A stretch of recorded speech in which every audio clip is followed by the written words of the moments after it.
te-a dus până în bucătărie să facă cafea și ghicește ce cafea nu mai era și ți-a dus apa. Baby, come into my Hyundai. We fly there to Dubai. I bring you flowers. Zi, Mihai, îți plac săracile?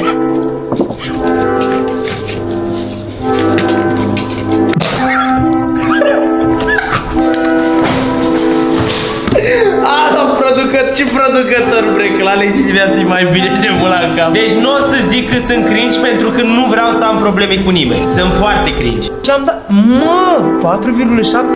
5,45 trească melii, luați-mă. Vin, mă mut cu voi. Sunt unchiul vostru, sunt unchiul la copii ăștia. Să mor 5 milioane. Hooray!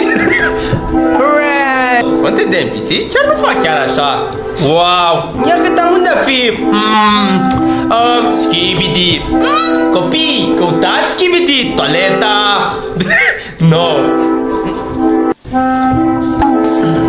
Spune, n-auzi că-l pun pe Skibidi pe tine, n-auzi? Spune acolo toate replicile, citește. Hai, vezi prompter aici, așa, citește.